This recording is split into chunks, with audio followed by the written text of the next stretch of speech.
তখনও ট্রেনের কিছু দেরি আছে দেখে আমি বিরক্ত। মিথ্যে এত ছুটোছুটি, রিক্সাওয়ালার কাছ থেকে খুচরা পয়সা নেয়াই হলো না। তখনও ট্রেনের কিছু দেরি ছিল, তাই আমি মাস্টার মাস্টার নালিশ লেখার খাতা দাও বলে তার আপিসে ঢুকেছি।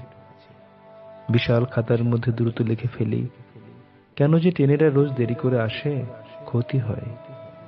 শুধু এই শূন্য গ্যালারির মতো উল্টানো প্রকাণ্ড কাগজ, অথচ এসেছে মাত্র কটি মৃদু কথা এক কোণে, ক্ষতি হয়। ভেবে একটু লজ্জিত হলাম। আসলে নালিশ ছিল যথেষ্ট জোরালো।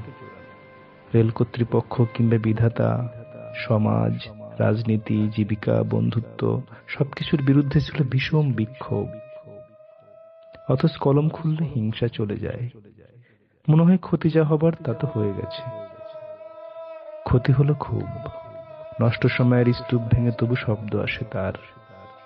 একেবারে না আসার চেয়ে সে কি ভালো নয়? বিশাল খাতাটা পড়ে থাকে, দেরি করে যে এসেছে, ইচ্ছে করে ভালোবাসি তাকে।